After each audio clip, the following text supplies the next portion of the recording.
پاکستان کی امریکی سمٹ میں شرکت سے انکار کے بعد اس بات پر زور دیا جا رہا ہے کہ فیصلہ ساز اپنی ون ونڈو فارن پالیسی کا دوبارہ جائزہ لے اور کسی ایک معاشی یا دفاعی بلاک کا حصہ بننے سے گریز کرتے ہوئے عوامی مفاد میں عالمی تعلقات کو کثیر الملکی مقاصد کے تحت بروئے کار لائے۔ ناقدین کا کہنا ہے کہ اپنی خارجہ پالیسی کو کسی ایک ملک یا کسی ایک بلاک کا اسیر بنانے کے بجائے ایک خوددار اور خود مختار پالیسی تشکیل دی جائے جس میں کسی ڈکٹیشن کی گنجائش موجود نہ ہو۔ یہی ایک دانشمندانہ اور مدبر ریاست کی نشانی ہے اور یہی اقوام عالم میں عزت دار مقام حاصل کرنے اور خود کو ایک ترقی یافتہ ملک بنانے کی اہم کنجی ہے۔ معروف صحافی اور اینکر پرسن غریدہ فاروقی اپنے تازہ سیاسی تجزیے میں کہتی ہیں کہ سفارتی آداب کے پیش نظر پاکستان نے واضح الفاظ و انداز میں صدر بائیڈن کے سمٹ میں شرکت سے انکار تو نہیں کیا، لیکن اس اجلاس میں نہ جا کر پاکستان نے امریکہ کے سامنے دو ٹوک طریقے سے اپنی پوزیشن ضرور واضح کر دی ہے۔ ڈیموکریٹ امریکی صدر جو بائیڈن کی طرف سے منعقدہ 2 روزہ ورچوئل ڈیموکریسی اجلاس ایک بڑا عالمی ایونٹ تھا جس میں انتہائی ہوشیاری سے چھانٹ پرکھ کے بعد دنیا بھر سے 111 ممالک کو شرکت کی دعوت دی گئی تھی۔ اس سمٹ کا بظاہر مقصد تو یہ تھا کہ نہ صرف خود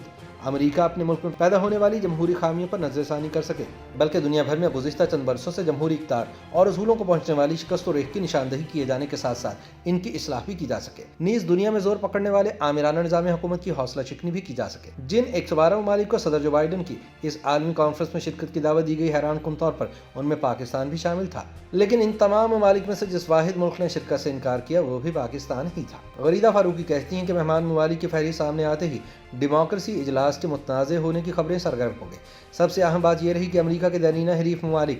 چین اور روس کو اس سمٹ کی دعوت سے یکسر نظر انداز کر دیا گیا، جس سے اس تاثر کو تقویت ملی کہ صدر بائیڈن کا ڈیموکریسی سمٹ دراصل دو قطبی دنیا یا بائی پولر ورلڈ کی جانب ایک سوچا سمجھا قدم ہے۔ یہی وجہ ہے کہ چین اور روس کی طرف سے سمٹ کی بھرپور مخالفت سامنے آئی اور دونوں ممالک نے امریکہ کی اندرونی جمہوری خامیوں کو اجاگر کرتے ہوئے اسے اس اجلاس کی میزبانی کے لیے غیر موزوں ملک قرار دے دیا۔ چین نے تو یہاں تک مطالبہ کر دیا کہ اگر اس قسم کے کسی اجلاس کی ضرورت ہے تو اس کا مناسب فورم اقوام متحدہ ہے جہاں تمام ممالک برابری کی سطح پر معاملے اور موضوع سے متعلق بحث کر سکیں۔ بظاہر چین کا اعتراض اور تجاویز بجا محسوس ہوتی ہیں، لیکن یہ بھی حقیقت ہے کہ اس کانفرنس کی آڑ میں امریکہ نے اپنے وسیع البنیاد اسٹریٹجک مقاصد کا فروغ اور یقین دہانی بھی حاصل کرنی تھی۔ یہی وجہ ہے کہ اگر مدعو کیے گئے 111 ممالک کی فہرست پر نظر ڈالی جائے تو بآسانی واضح ہو جاتا ہے کہ بائیڈن بیوروکریسی نے کن بنیادوں پر ممالک کا انتخاب کیا۔ مثال کے طور پر جنوبی ایشیا میں سے صرف 4 ممالک پاکستان، بھارت، نیپال